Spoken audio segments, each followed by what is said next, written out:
এখন মাননীয় সদস্য সৈয়দা জাকিয়া নূর কিশোরগঞ্জ 1-কে তার বক্তব্য রাখার আহ্বান জানাচ্ছি। আপনার সময় 8 মিনিট। বিসমিল্লাহির রহমানির রহিম। মাননীয় স্পিকার, আপনাকে ধন্যবাদ। যতদিন রবে পদ্মা মেঘনা গৌরী যমুনা বহমান, ততদিন রবে কীর্তি তোমার শেখ মুজিবুর রহমান। আমি আমার বক্তব্যের শুরুতেই শ্রদ্ধার সাথে স্মরণ করি সর্বকালের সর্বশ্রেষ্ঠ বাঙালি জাতির জনক বঙ্গবন্ধু শেখ মুজিবুর রহমানকে। আমি শ্রদ্ধার সাথে স্মরণ করি 1975 সালের 15ই আগস্ট জাতির জনকের সাথে শহীদ হওয়া তার পরিবারের সকল সদস্যকে।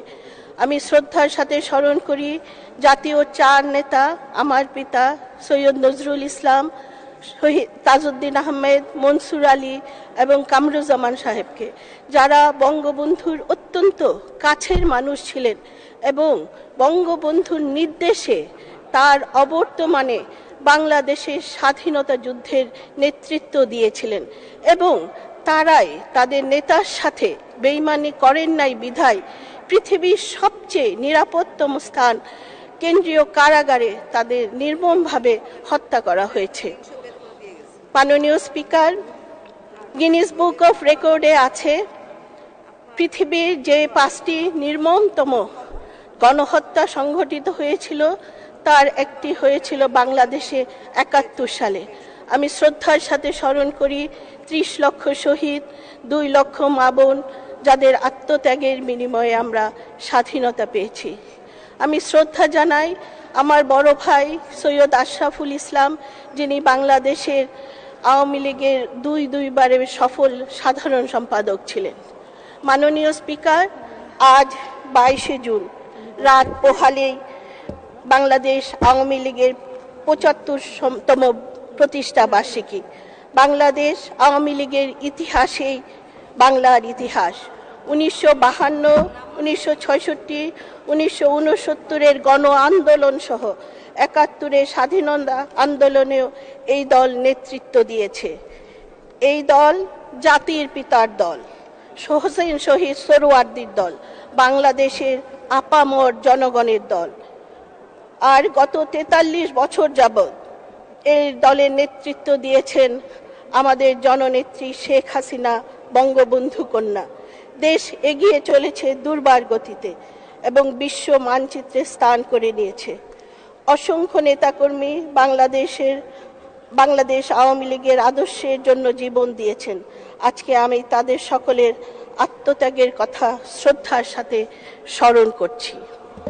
মাননীয় স্পিকার, এই মহান সংসদে টেকসই উন্নয়নের পরিক্রমায় স্মার্ট বাংলাদেশের স্বপ্নযাত্রা শীর্ষক 2024-25 অর্থ বছরের জন্য 7,97,000 কোটি টাকার বাজেট পেশ করা হয়েছে, যা গত অর্থ বছরের তুলনায় 4.7% বেশি। ইউক্রেন রাশিয়া যুদ্ধ, ইসরায়েল প্যালেস্টাইন সংঘাত, ডলার সংকটের এই ক্রান্তিকালে এমন একটি বিশাল বাজেট প্রণয়ন দুরূহ কাজ। আমি মাননীয় প্রধানমন্ত্রী বঙ্গবন্ধু কন্যা শেখ হাসিনা এবং মাননীয় অর্থমন্ত্রীকে বিশেষভাবে ধন্যবাদ জ্ঞাপন করছি। মাননীয় স্পিকার, একজন চিকিৎসক হিসাবে স্বাস্থ্য খাত নিয়ে আমি কিছু কথা বলতে চাই। এবারের বাজেটে স্বাস্থ্য খাতে মোট বাজেটের বরাদ্দ 5.2%। যদিও আন্তর্জাতিক মানদণ্ডে এটি তুলনামূলকভাবে অপ্রতুল, তবু আশার কথা যে এই খাতে বরাদ্দ গত অর্থ বছরের চেয়ে 8.8% বাড়ানো হয়েছে, যা কিনা সার্বিক বাজেট বৃদ্ধির চাইতে অনেক বেশি।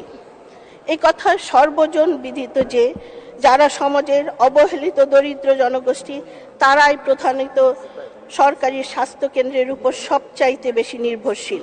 বাংলাদেশ আওয়ামী লীগ জনগণের জন্য কাজ করে। স্বাস্থ্যসেবার ক্ষেত্রে আমরা এর প্রতিফলন দেখতে পাই। উদাহরণস্বরূপ আমি আমার নির্বাচনী এলাকা কিশোরগঞ্জে সদরে অবস্থিত শহীদ সৈয়দ নজরুল ইসলাম মেডিকেল কলেজ হাসপাতালে কথা বলতে পারি।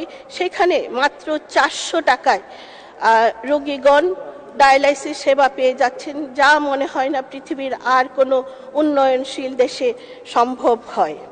মাননীয় স্পিকার, স্বাস্থ্য খাতের উন্নয়নে ধারাবাহিকতা রক্ষায় আমাদের সরকার অনেক পদক্ষেপ নিয়েছেন। এর মধ্যে 10,500 চিকিৎসক, 15,000 নার্স, 1,000 মিডওয়াইফ, 650 জন মেডিকেল টেকনোলজিস্ট নিয়োগ দেওয়া হয়েছে। সারা দেশে এ পর্যন্ত 14,391টি কমিউনিটি ক্লিনিক নির্মাণ করা হয়েছে। 423টি ইউনিয়ন স্বাস্থ্যকেন্দ্র, পরিবার কল্যাণ কেন্দ্র নির্মাণ, 104টি কেন্দ্র পুনর্নির্মাণ করা হয়েছে। ইউনিয়ন পর্যায়ে 10 শয্যা বিশিষ্ট 159টি মা ও শিশু কল্যাণ কেন্দ্র প্রতিষ্ঠা করা হয়েছে এবং যার জন্য প্রায় 1,500 নতুন পদ সৃষ্টি করা হয়েছে। মাননীয় স্পিকার, বাংলাদেশ সরকার 2030 সালের মধ্যে ইউনিভার্সাল হেলথ কভারেজের লক্ষ্য পূরণে বদ্ধপরিকর। আমরা যেমন এমডিজির লক্ষ্য পূরণ করেছি, ইনশাআল্লাহ সাস্টেইনেবল ডেভেলপমেন্ট গোল 3.8 এ বর্ণিত ইউনিভার্সাল হেলথ কভারেজের সময় মতো অর্জন করতে সক্ষম হব। রোডম্যাপ ফর বাংলাদেশ অনুযায়ী ইউনিভার্সাল হেলথ কভারেজ বাস্তবায়নে অন্যতম চ্যালেঞ্জ হলো অদক্ষতা ও আমলাতান্ত্রিক জটিলতা। স্বাস্থ্য খাতে বরাদ্দ সীমিত, কিন্তু তারপরও প্রতি বৎসর অনেক অর্থ অব্যবহৃত থেকে যায়। এর কারণগুলো খুঁজে বের করতে হবে। মাননীয় স্পিকার, বর্তমান প্রতিবন্ধীদের শতভাগ সরকারি ভাতা পেয়ে থাকেন, তবে বয়স্ক, বিধবা এবং স্বামী নিগৃহীতরা অনেকেই ভাতা পাচ্ছেন না। এই ব্যাপারে আমি মাননীয় অর্থমন্ত্রীর দৃষ্টি আকর্ষণ করছি। মাননীয় স্পিকার, আমার এলাকায় অনেক উন্নয়ন হয়েছে জননেত্রী শেখ হাসিনার জন্য। আমার এলাকায় জাতির জনক বঙ্গবন্ধু শেখ মুজিবুর রহমানের নামে একটি পাবলিক বিশ্ববিদ্যালয়ের কাজ চলছে, যদিও কাজটি অত্যন্ত স্লো গতিতে চলছে। শেখ কামাল ইনকিউবেশন সেন্টার হয়েছে, শেখ রাসেল মিনি স্টেডিয়াম হয়েছে এবং 3টি মডেল মসজিদ হয়েছে। এছাড়া অনেক উন্নয়ন হয়েছে। এখন আমাদের এলাকার 2টো দাবি, যেটি আমি বারবারই এই সংসদে বলে থাকি। একটি হলো আমার কিশোরগঞ্জ শহরের ভিতর দিয়ে প্রবাহিত নরসুন্দা নদীর নব্যতা বৃদ্ধিকরণ, এর জন্য একটি মেগা প্রকল্পের দরকার। আর 2, আমাদের কিশোরগঞ্জ সদর পৌরসভাটি অত্যন্ত প্রাচীন একটি শহর এবং অপরিকল্পিত একটি শহর।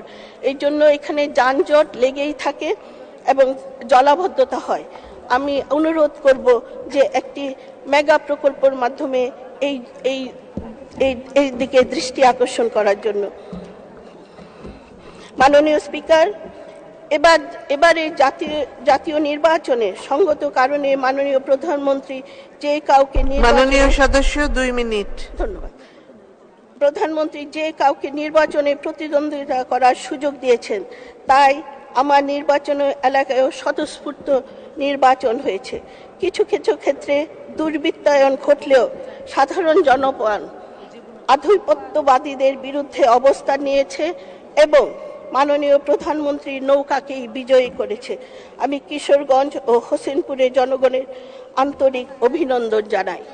মাননীয় স্পিকার, 2009 থেকে 2023 সাল পর্যন্ত টানা 3 মেয়াদে বিগত 15 বছর আওয়ামী লীগ সরকার জনকল্যাণমুখী ও সুসংহত কর্মকাণ্ডের ভিতর দিয়ে একটি সমতা ও ন্যায়ভিত্তিক দেশ বিনির্মাণের পথে জাতিকে এগিয়ে নিয়ে যাচ্ছে। মাননীয় প্রধানমন্ত্রী শেখ হাসিনা ঘোষণা করেছেন সরকারি স্মার্ট বাংলাদেশ গড়ার দৃঢ় প্রত্যয়। স্মার্ট বাংলাদেশ হবে সাশ্রয়ী, টেকসই, অন্তর্ভুক্তিমূলক, জ্ঞান ভিত্তিক, বুদ্ধিগত, উদ্ভাবনী ও মুক্তিযুদ্ধের শক্তির পক্ষে। এবারের বাজেটে আমরা এই কথারই প্রতিফলন দেখতে পাই। আমার সোনার বাংলা, আমি তোমায় ভালোবাসি, এই হোক আজকের প্রত্যয়। জয় বাংলা, জয় বঙ্গবন্ধু।